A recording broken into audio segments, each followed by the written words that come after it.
Get in the know. Non-stop Vikings talk. It's Purple Daily on Score North and ScoreNorth.com. Purple Daily, presented by Surly Brewing Company. Yeah, well, he hits two 53-yarders or 52-yarders, something in the game. He hits a 53-yarder the week before to get us into overtime. This kid's kicked well. He missed a couple this week. That wasn't the reason why we lost the game. Dude, I still can't get over. I love this new Zen Zim. He's talking about the kicker. Like, listen, I don't know why you guys get so worked up about kickers. All right, just give the kid a break. Kickers miss kicks. I've always treated kickers with the utmost respect. Me, Mike Zimmer, Chuck with a deep sigh. I don't like this Zim. Give me the old Zim. He hated kickers. He's learning from his ways. The old ways didn't work. Being a grouch, just push your kickers away. Now he's trying to embrace it now, probably because he feels the heat. So good for him. It's like Zimmer went to how to handle kicker counseling or something, or therapy in the offseason. By the way, this is Purple After Dark. Mackie, Judd, executive producer Declan, and our friend Realistic Randy. You can also check out his YouTube channel that has getting close to 10,000 subscribers, so check that out and give his content a look. And our mission statement is very simple. We just want the Vikings to win a Super Bowl before we die, and starting 0-2 is not the way to take steps in the right direction. If you are watching us on a TCL TV, we appreciate it because TCL is offering a new lineup of award-winning TVs, the most entertainment with stunning resolution at an affordable cost. Enjoy more of the things you love with TCL. Purple After Dark, presented by Surly Brewing Company. And Realistic Randy, the floor is yours to rant or talk about whatever you want. Lead us off here on this episode, sir. I'm sure we'll talk about the kicker and that whole situation, but I want to start with this. Let's go back in time, gentlemen. 2 weeks ago, I did a parlay on declarative predictions that I had for your Minnesota Vikings. I think I did 4 different predictions. 2 of them, I'm not far off. The other 2, you might as well throw the whole parlay in the trash. I said that the Minnesota Vikings would have the number 1 run defense so far, and I get there's 15 more games, but so far through the first 2 games, they're 21st. I said they would have a top 5 scoring defense. Right now, they're 27th. This defense has been nowhere close to what we thought that it would be with the additions through free agency, the signings that they made. You combine that with 28, they're 28th in yards per game allowed, 26th against the pass. Back-to-back games of giving up touchdowns of 50 yards or more. Back-to-back games of giving up explosive plays on 4th downs. Dalvin Tomlinson, that was the marquee free agency signing. He's been a no-show. I get that he's in the middle and, it's all the things you can't see and it's nasty. But Michael Pierce, he's the true nose tackle. He's noticeably making plays. Bashaud Breeland, Judd, to your point, we talked about this last week. I still stand by my take of, okay, listen, Cam Dantzler with Harrison Hand having a nice training camp, Chris Boyd making plays in the preseason, you're certainly not going to jump over Bashaud Breeland, Mackenzie Alexander, and Patrick Peterson. So I understood initially why Cam Dantzler was CB6, but I'm sorry. After the first 2 games, I'm done with Bashaud Breeland. It's time to put Cam Dantzler opposite of P2. Bashaud Breeland has been a disaster, whether it's giving up the 50-yard touchdown to Jamar Chase in week 1. And really, that's 1 touchdown he allowed, but I'm going to count 2 because there was also that big-time pass interference call that set up the touchdown to, I believe, Joe Mixon. So that's really 2 touchdowns allowed by Bashaud Breeland. Mm-hmm. And then the screen pass touchdown to A.J. Green last week, what we saw on Sunday, where, I don't care what the scheme is. Forget the fact that, okay, Zim, why do you have your cornerbacks playing 6 yards off that deep in the red zone? But this, I don't care about the scheme at that point. We're talking about make a tackle. You couldn't even do that. And then he gave up another play, a big play to A.J. Green later in the game. So at this point, you have to play Cam Dantzler. But the bottom line is this defense, listen, this is the one thing, and I said all I had to say about Zim and how I think he's a fraud, and I still stand by that. So I'm just going to speak facts and just say, okay, this is what it is. This defense 2018, after the choke job, week 17 against the Bears, you had a chance to make the playoffs. I don't know if it was the post-game presser or the end-of-season presser. Mike Zimmer got up on that podium and said, well, you know what? I know the season didn't go the way we wanted it to, but look how good my defense was. So, okay, this is all that matters, right? Glorified defensive coordinator, right? Your defense has been hot garbage. If that's all that you rely on, you met with your quarterback for the first time a couple of weeks ago to do film study. You are hands off with the offense. Defense is your calling card. What's going on? What's happening here? I don't want to hear that we're a couple of plays away from being 2-0. You can say that for damn near any team in the league. It's time to show up. Bravo, man. Bravo. And the defensive, your observations about the personnel, and in particular guys like Tomlinson and Breland, to me, are dead on. Dalvin Tomlinson, to your point, is your significant A1 2021 March free agent signing, right? So that's the guy that you signed instead of a guard. That's the guy that you signed instead of a lot of guys where you could have used help. And I'm with you, and I brought this up a couple days ago on the show. And as Phil said, it is hard to tell interior line play. But if someone's playing well, Randy, you're right. You notice them. You notice Michael Pierce. The Pat and Kevin. How many games went by where you said, boy, they played well, but I didn't see them. You saw them. Dalvin Tomlinson, I think, got his hand on a ball on Sunday that eventually was boomeranged around and was caught by a Cardinals player. But other than that, I don't remember for the second consecutive game seeing him. And yeah, for the fact that Mike Zimmer clearly told the Wilfs and Rick Spielman, hey, sign these guys and I'm turning this damn ship around. And we all talked about, if you do this right, you're a top 10 or preferably top 5 defense 2 games in. And I know it's 2 games in, so there's a lot of time to improve. But 2 games in, you're towards the bottom of the league again. Somebody's lost their touch at this point. I'm on ESPN.com, and I'm looking at something called pass rush win rate here, okay? That's right. That's right. I said pass rush win rate. Get those nerds! Nerds! And so it's essentially, did you do your job as a defensive front on a pass play, and as a collective, did you apply pressure, or did you? There's probably a more scientific explanation, but they're simplifying it for football fans here. So Tampa Bay, the first 2 weeks, has a 63% team pass rush win rate, where somebody at least beat their man, or however they're quantifying it here. 63%. The Chargers, 62%. The lowly Jets are 60%. They're pretty terrible. The Vikings are 29th in the NFL through the first 2 weeks. 35% team pass rush win rate. And what was the biggest concern? I mean, I remember Arif from The Athletic was writing about this all throughout the spring and the summer.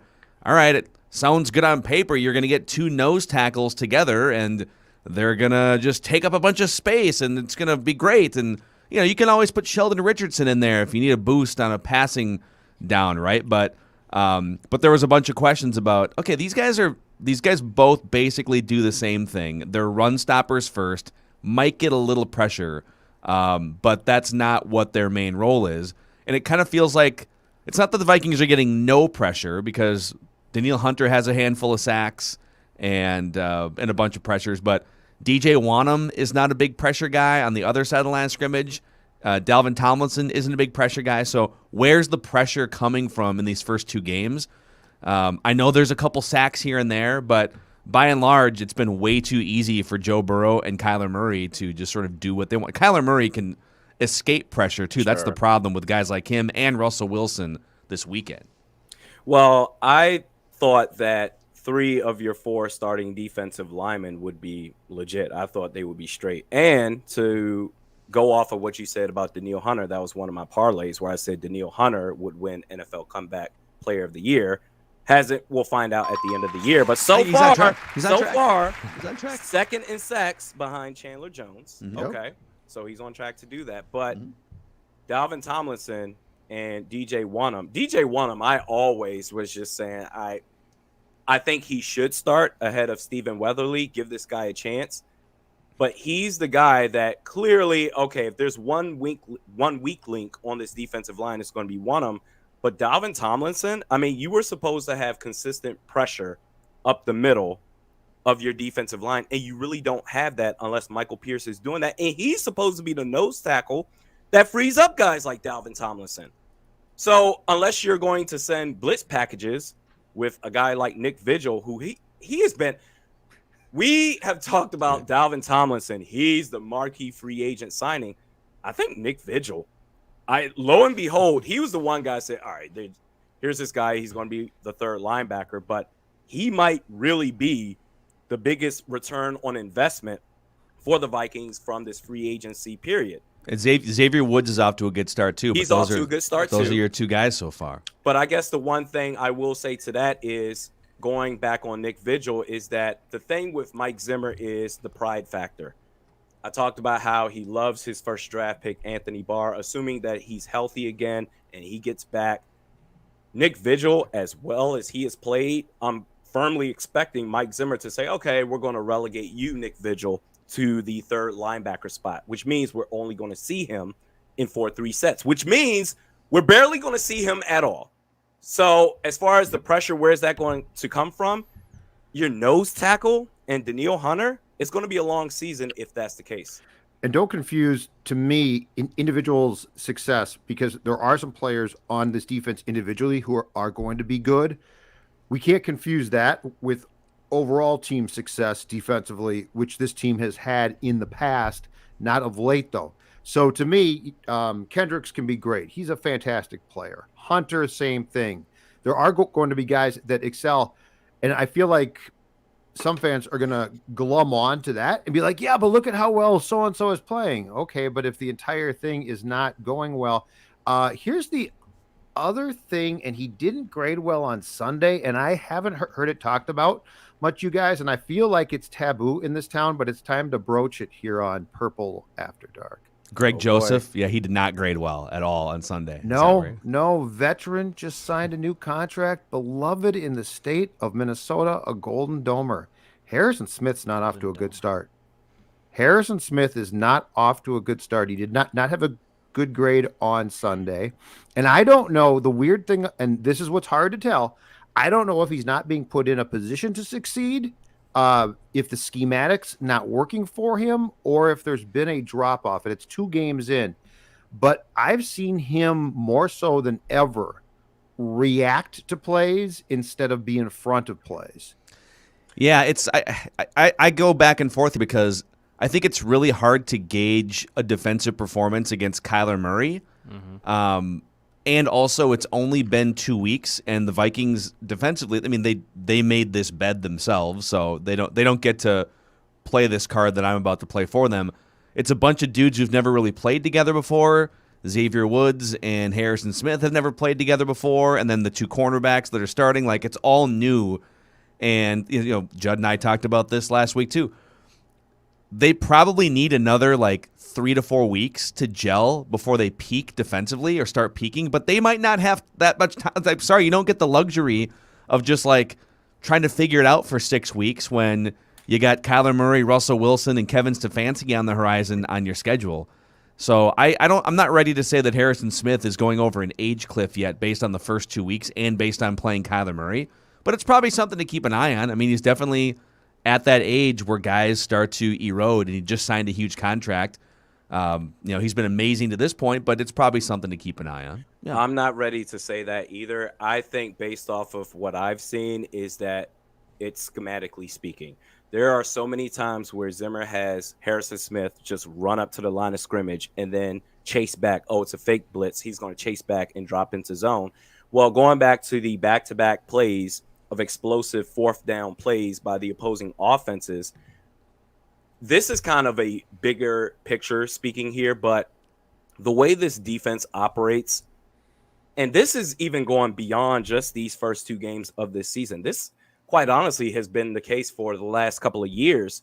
This defense, it just looks like it's designed to minimize or neutralize the little plays turning into big plays. So stopping a rush attempt from turning into 25 yards or stopping a screen pass from turning into 25 yards.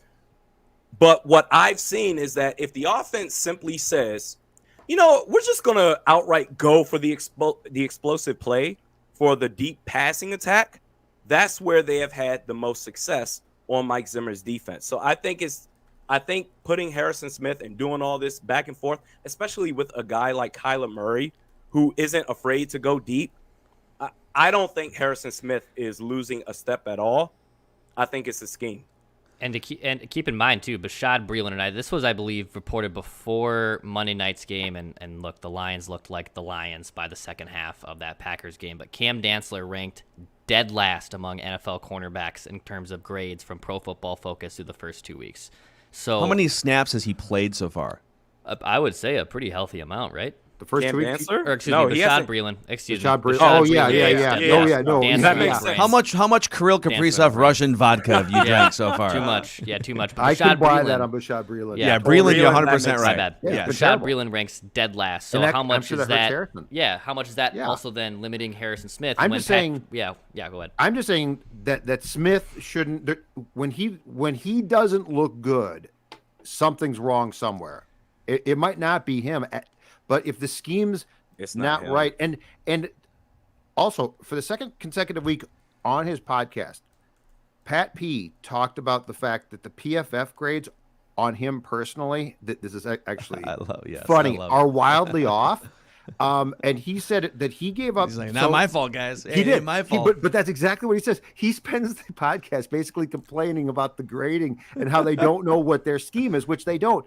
But so he said that he did give up the touchdown pass to Hopkins on Sunday, but he was charged with like 3 more catches, which he said weren't on him at all, including that second touchdown where he got caught in between. Rondell Moore. Yes, he said that's not on me. But anyway, the point being is schematically, I'll go back to this. That's on somebody though. Like you can't just have free release. Sorry about that.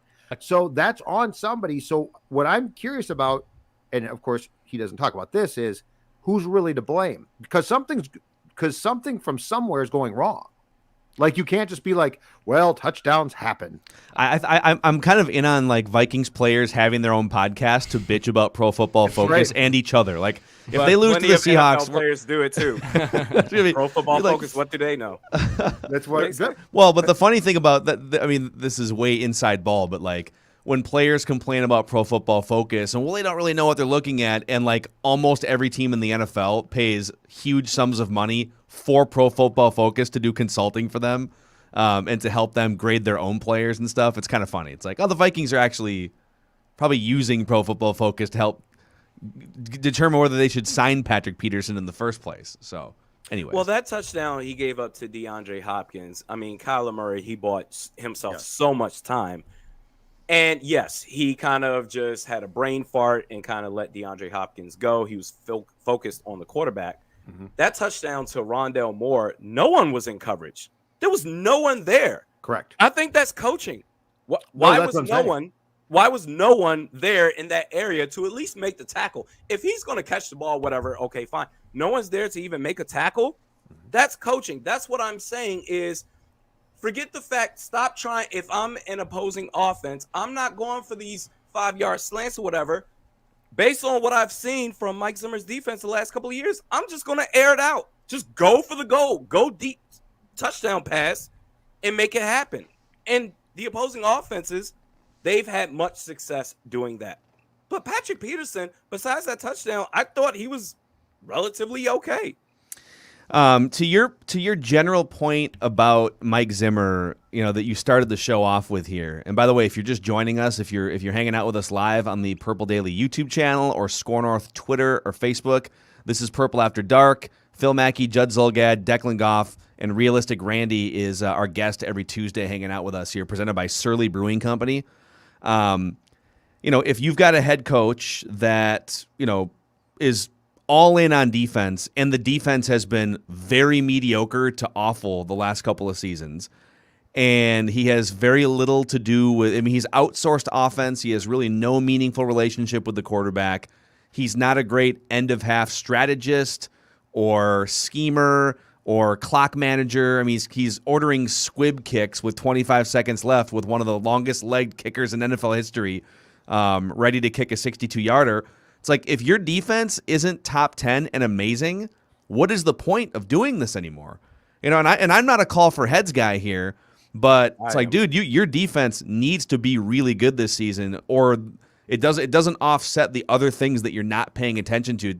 I mean, it's fireable to just have as bad of a relationship with your quarterback as he has, and I think the Wilfs and Spielman have let that slide because, well, his defenses, you know, they've been pretty good. 2017, they were elite. If we could just get back to that level, but it's like, how close are they? Are they going to get back to that level in time this season? It doesn't feel like it right now. No, it does not. I'm tired of the excuses. It's time to put up or shut up. Quite honestly, I'm sick of this guy getting up to the podium and saying, well, we just got to work on this and we could still be really good. We've heard this for the last 2 weeks now. Yeah, we lost this game, a couple of tweaks here, but we can still be really good. When are you going to be really good? I'm just at the point now where what else is there to see?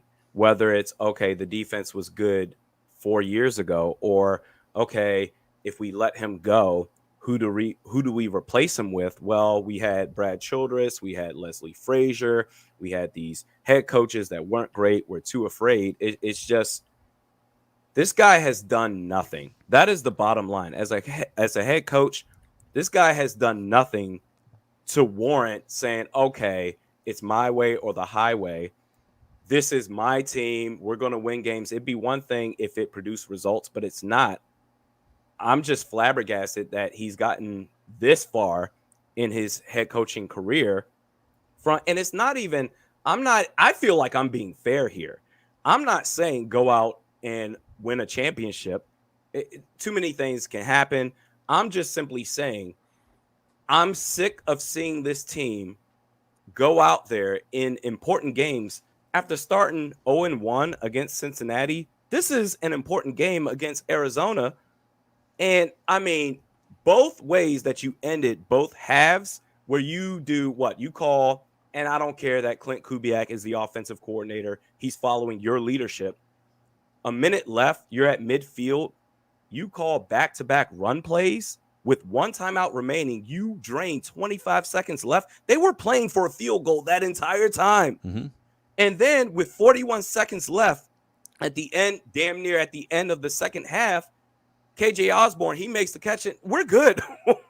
We're good. We can make the field goal right here. Granted, 37 yards out, professional football kicker, Greg Joseph, indoors. You should make that. Yeah. Right.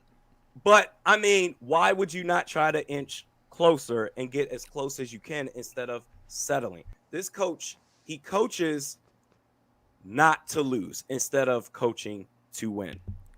It's time to put up or shut up.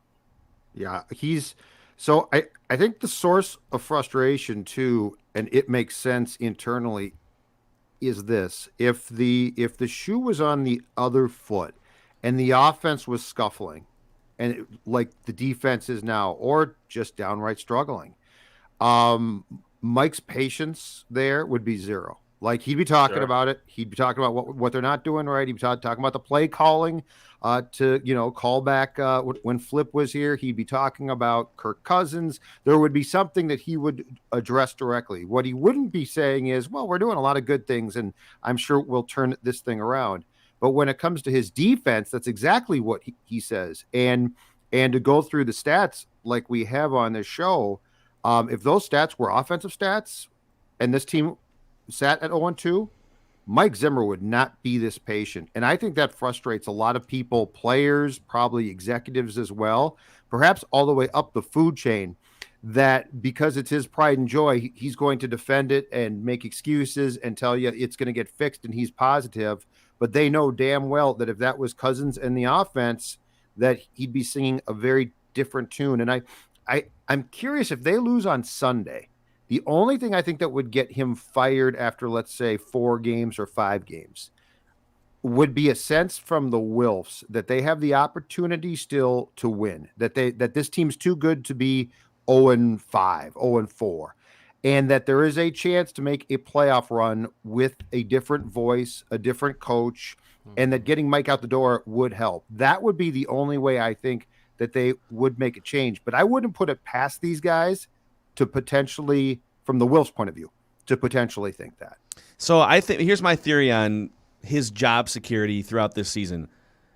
And Judd, you've made this point. There's nobody. They don't have a Kevin Stefanski, like a head coach in waiting that they're looking to test drive. So it's not like, let's say you start 1-4 or whatever, or you get to the bye week and you're 1-5 again or something. Man, Kevin Stefanski's sitting over here. What if we just make that switch and see if Stefanski can A, jolt the team, and then B, audition for a head coaching job? I mean, Clint Kubiak's not auditioning for a head coaching job.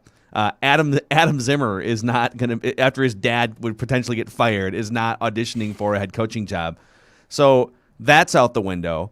I really think the only way that you would fire him is if you felt like things were so toxic behind the scenes, but they don't feel toxic. Like, he definitely doesn't have a great relationship with Cousins, but it's not like Brad Childress, Randy Moss, that, like, you covered that team in 2010. That was toxic. And that's a case where extracting the coach from the situation was just best for all involved before it turned into a big public embarrassment beyond what it was. 0-4, 0-5, that could be toxic though. Maybe, so, like, but that's the only. It. I think they're more likely to let it turn into a death march if the season goes south and just figure it out in the offseason. But it won't turn into that because we know what's going to happen. After start, now they could certainly beat the Seattle Seahawks on Sunday, but let's say they end up losing, right? Mm-hmm. We know what's going to happen, Phil, Judd, Dex. We know what's going to happen. All of a sudden, backs are against the wall, and we're going to prove everybody wrong. They're going to go on a 4-game winning streak and barely miss the playoffs. And look, we showed you. Now let's just build off of what we did last year. Yeah. That's what happens every single year, man. It's wash, rinse, repeat. It's true. You know what's okay. I agree with your sense, like, because that is the sense, right? Like, oh, we're gonna show the world, and then Kirk sparks up. But I will say this, to Phil's point and Phil's word, toxic. If it goes toxic, like, that's when you know that if they don't, if Mike tries that act and the players are like, bleep this and bleep you, that's where you would run into is it worth trying to make a change? Because this team might play for a different person. I am not saying that they should change coaches, and I firmly believe that there's not a guy on the staff that I want to be the head coach of this team. But 2010, it just wasn't workable to keep Brad. And I'm telling you right now, the one thing is the Wilfs definitely, and Doogie has talked about this, the Wilfs have a belief that this is very much a playoff team that can make a playoff run. Yeah. And here's another point too, in terms of the ebbs and flows and what's going to happen here. I think, and we haven't really gone all in on the look ahead to Seattle yet, but I think there's a good chance they beat Seattle. First of all, they're due to beat Seattle, for God's sakes. Like, it's got to, and they always play in Seattle, and this time they get 70,000 screaming fans to their advantage. So I think there's a decent chance they beat Seattle. But the reason why this thing won't go completely off the rails is because to this point in their careers, Mike Zimmer as a head coach and Kirk Cousins as a starting quarterback, while both flawed and probably incapable of ultimately leading this team to a Super Bowl, they are train wreck proof. I mean, those two guys those aren't 3 and 4 win season type guys. Mike Zimmer's train wreck seasons are 7-win seasons. Kirk Cousins' train wreck seasons are 7 and 8 win seasons. So they're both good enough to solve some problems middle of the season. Kirk's good enough to go on a 6-game stretch where he looks like an MVP candidate against the Jaguars, and some home games, select home games. So that's why I think even if they lose to Seattle, it's kind of like last year. If they're all in it for the entire season, they're still going to flirt with the playoffs because they haven't shown anything other than doing that their entire careers. Sure. They are due to beat Seattle. I wouldn't be surprised if they beat them, and then all of a sudden they're going to go on their streak. I just, at a certain point, we saw Green Bay last night. They looked really, really good. I mean, I know they kind of bleeped the bed against who was that they played week 1? That was the New Saints, Orleans yeah. Saints, right? Yeah, okay. That was weird. That But was super they weird. really, it was weird. But now they look like who we thought they were against the Detroit, and it's the Detroit Lions, man, Campbell, all that fun stuff. But the Aaron Rodgers and the Packers, they look good. The Chicago Bears, they beat the they beat the Bengals. They made the Bengals look human. Joe Burrow On Sunday. Exactly. Joe Burrow, everybody, right? Exactly. Their Yes. defense, that's what infuriates me. This is a defensive head coach. Forget that. If anything else, the fact that, all right, the Vikings lost to the Arizona Cardinals 34-33 on Sunday. Nick Vigil, he had to pick 6, right? So that's -7. Greg Joseph, if he made the extra point, they would have 27 points on offense, but whatever. The offense scored 26 points.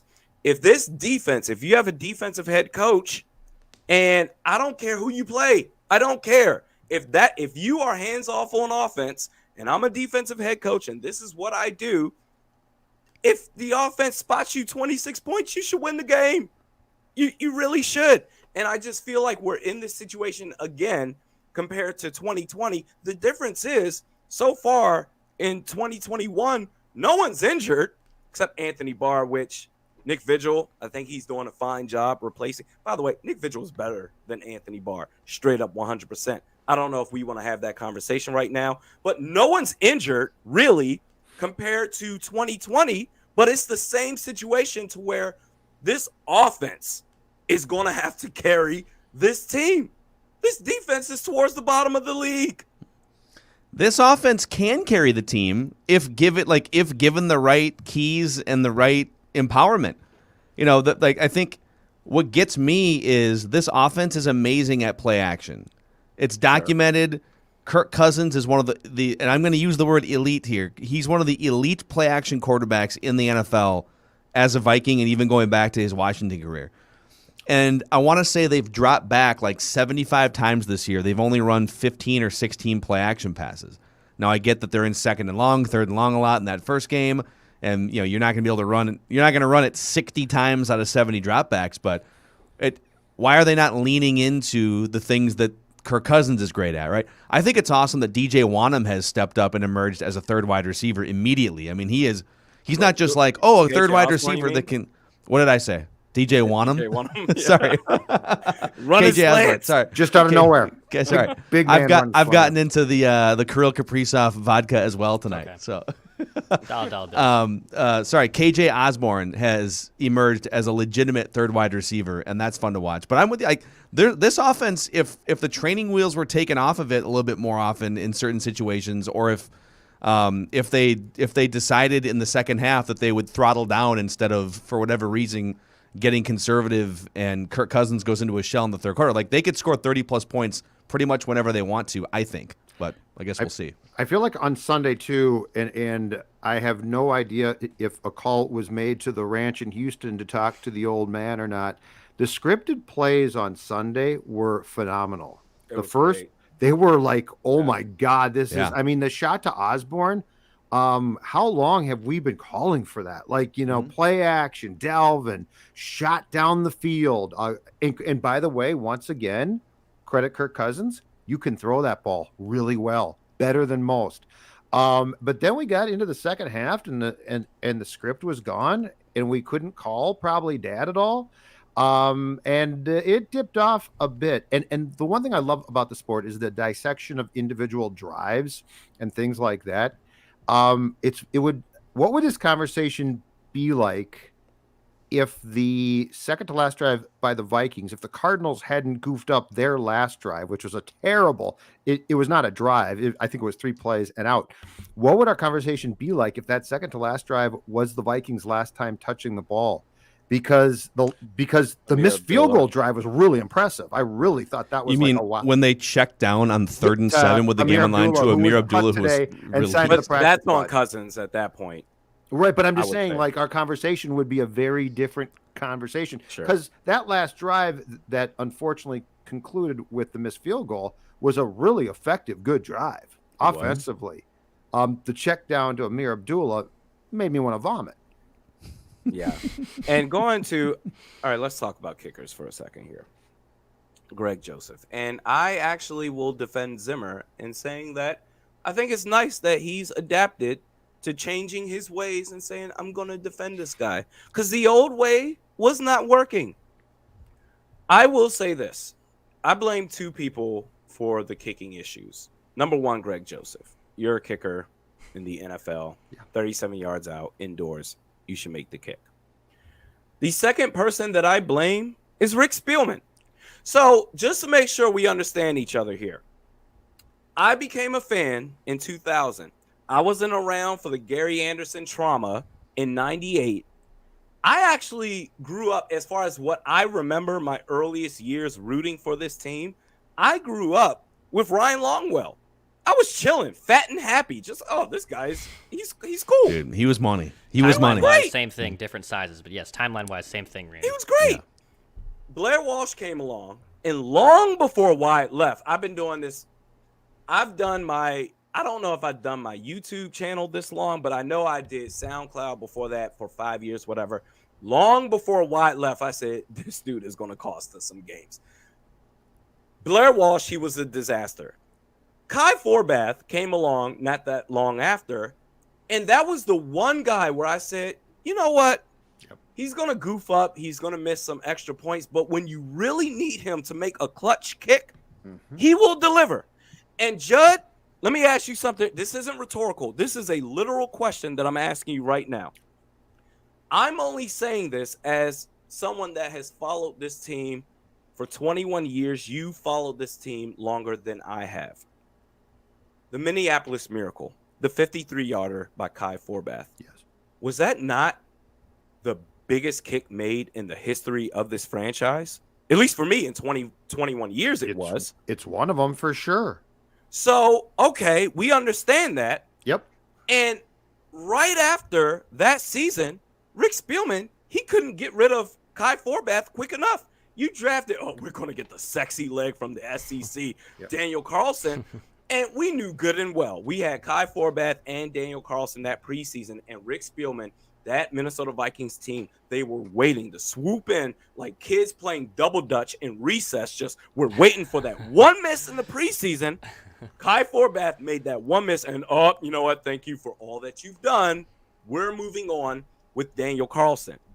And, okay, you ended up tying against Green Bay week 2, that 2018 season.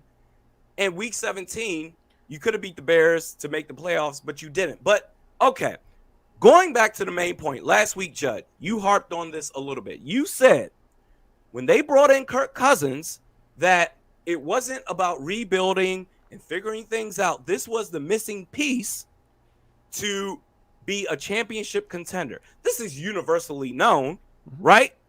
Let's keep that same energy right here.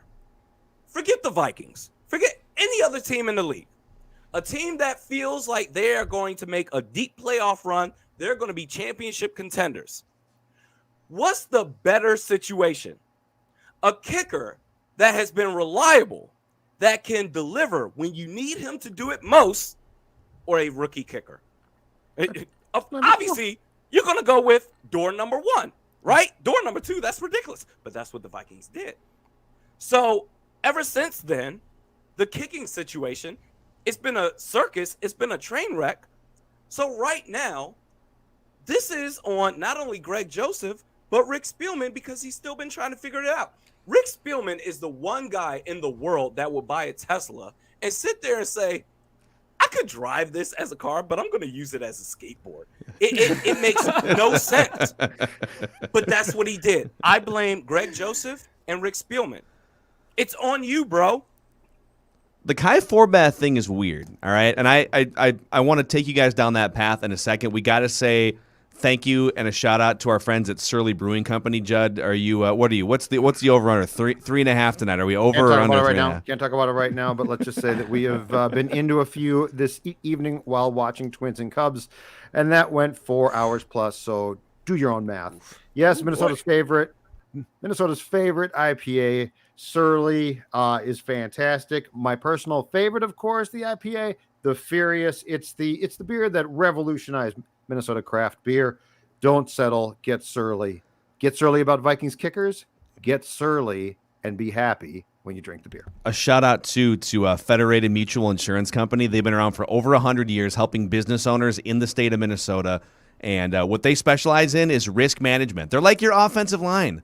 Not quite the Vikings' rickety offensive line. They're better than that, and they can protect your business, your bottom line, and your employees. So find out how they can help your business at federatedinsurance.com. And remember, at Federated, it's our business to protect yours.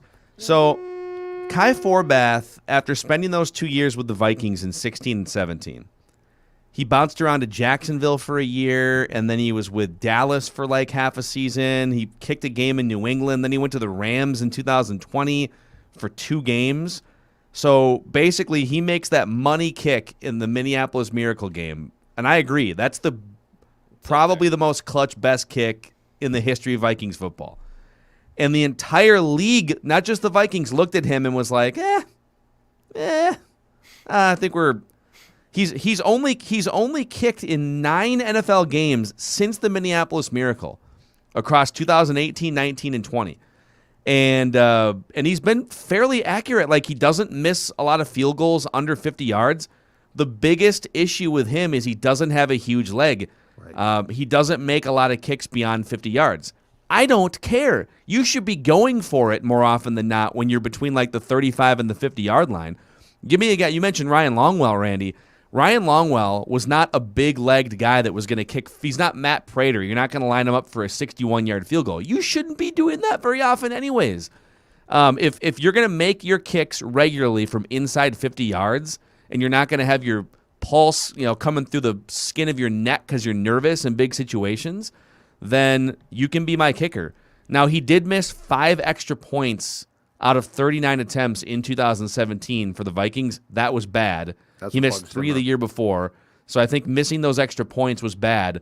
But if he's consistent on the field goals for the most part, and he's not melting down in games like Dan Bailey did, I'm not saying that you should call Kai Forbath now that he's 35 years old, but I'm just wondering, why did the entire league pass on him basically after that kick in the Minneapolis Miracle game? It's kind of weird. Well, he was a perfect kicker for this team. And as the Vikings, beggars can't be choosers. Not only that, Kai Forbath did an excellent job. I don't know how you can measure this, but I saw it.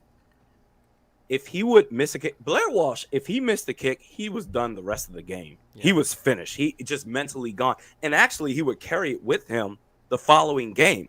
Yeah. Kai Forbath, he would miss a kick. He would miss an extra point, and it would be so stupid. Really, you missed that? But I bleep you not, he would show up for that next kick as if it was his first kick of the day, and he would nail it. He was one of the toughest kickers that I've seen after Ryan Longwell for this franchise that I've been watching this team for 21 years. And, okay, the rest of the league, they're skipping out on Kai Forbath, whatever, but the Vikings, you've been getting this wrong forever, okay?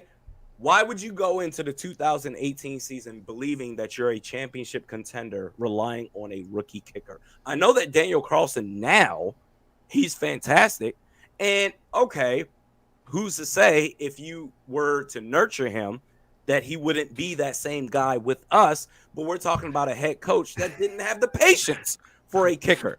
Kai Forbath was the one guy that Mike Zimmer could get up there. Much like Case Keenum, Kai Forbath, Mike Zimmer could get up on that podium and say, "Oh my God, Kai Forbath." And Kai Forbath wouldn't even care. He would not care. That's the kicker that we needed for this team. But because we wanted the sexy leg out of the SEC and we're going to switch it up, it wasn't even a need for kicker 2018, but Rick Spielman determined that was the case. That's why we're in this situation right now.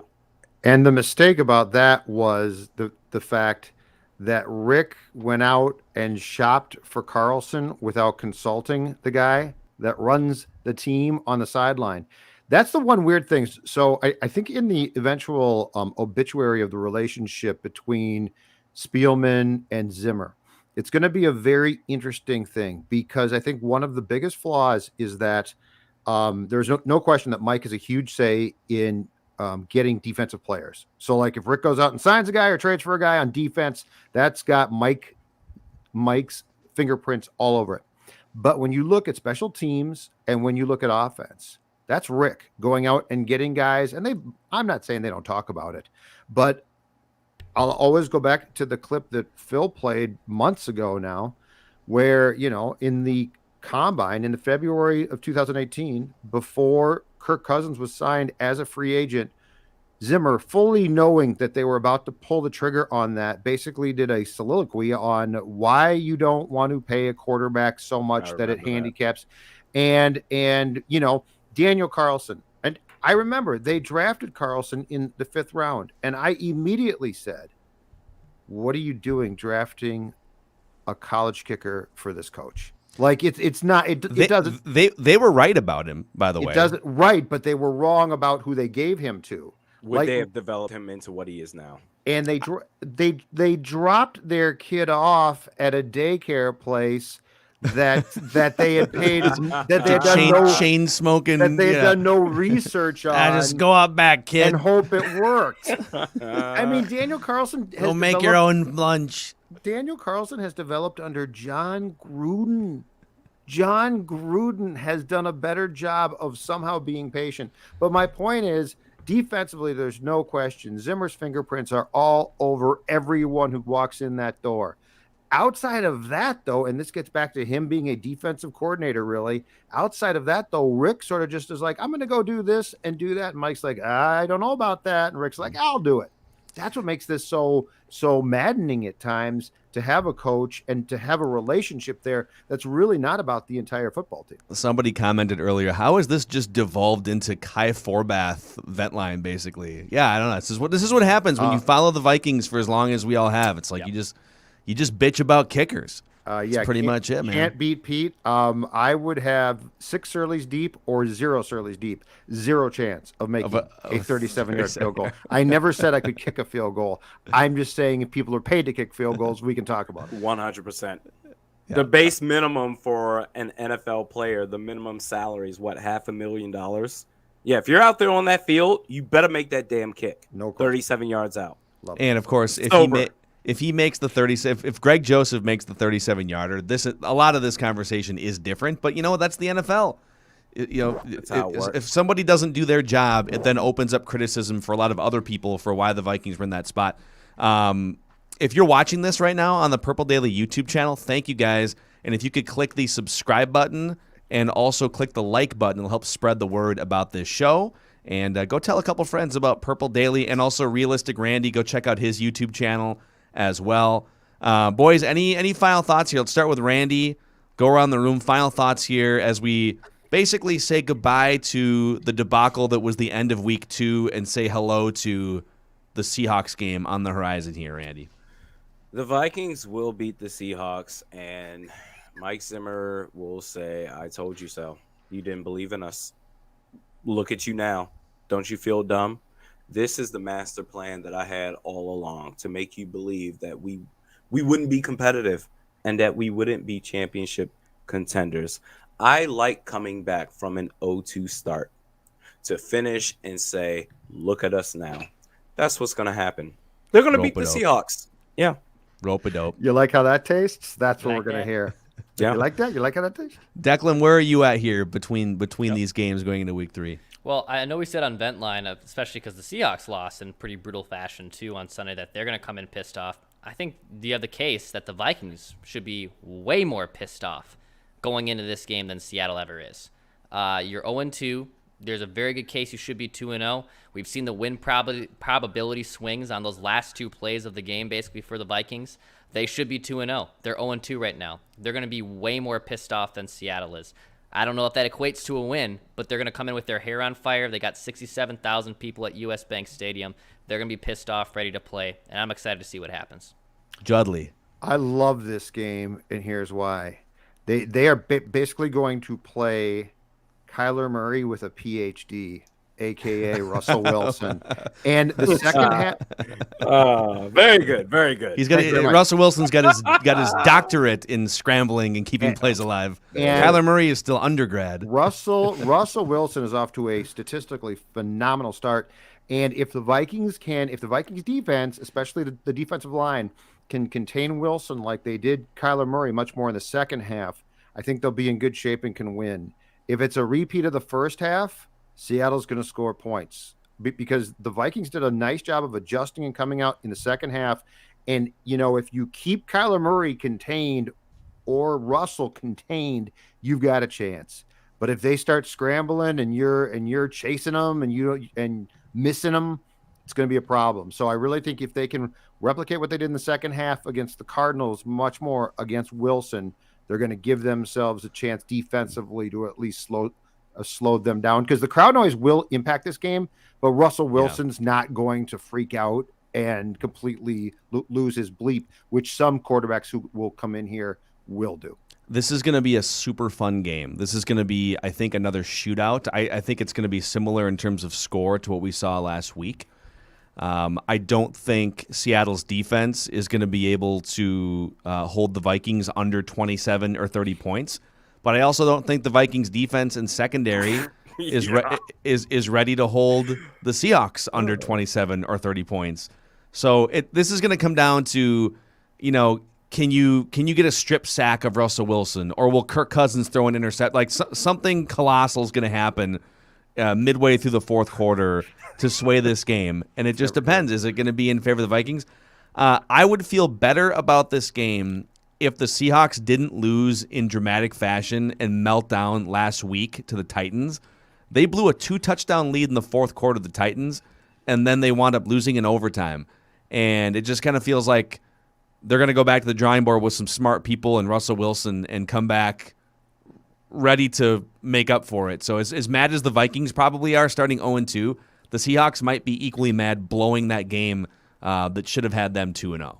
So if Bashaud Breeland is still starting, then that's going to be a problem, especially when you have Tyler Lockett and DK Metcalf. Not only that, if only 2 of your 4 starting defensive linemen are actually showing up and making plays, that's going to be a problem, especially against a quarterback like Russell Wilson. Does Zim have the ability to put his pride in his pocket and start Dantzler? That's my question.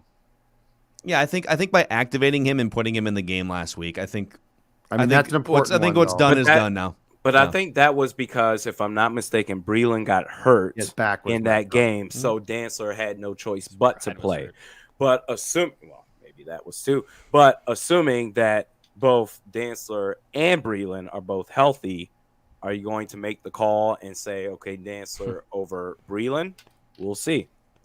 Because if Barr is healthy, guess what? Nick Vigil, you made some great plays. But yeah, we'll see you later. 4-3 sets. Go dominate special teams, kid. Yeah. Nickel constantly, man. Sorry, Nick. No role for you here. The punt coverage team. You just go watch some Heath Farwell film and make your new home on the punt coverage team. There's a callback. Yeah. Buffalo Bills coordinator now. That's Purple After Dark. Also, hey, whether the Vikings win or lose, you can win up to $100,000 through the Minnesota Lottery with these Vikings scratch game tickets.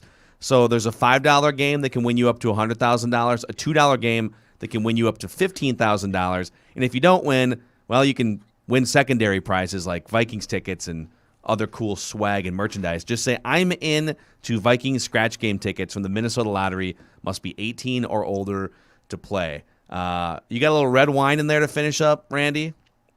No, I finished. It's all gone. Perfect. Good timing. Thanks to Surly Furious for helping fuel Judd's Vikings coping this week. Yeah. We need that video. We need Zolgad. Stone cold a couple beers. Thanks for hanging out with us. This has been a lot of good therapy these last couple days on Purple Daily, and we'll all dust ourselves off and do it again against the Seahawks. Tomorrow, write that down and an accountability session on Purple Daily. That's Realistic Randy. Check out his YouTube channel. Click the subscribe button on that and this channel, and we'll see you guys next time.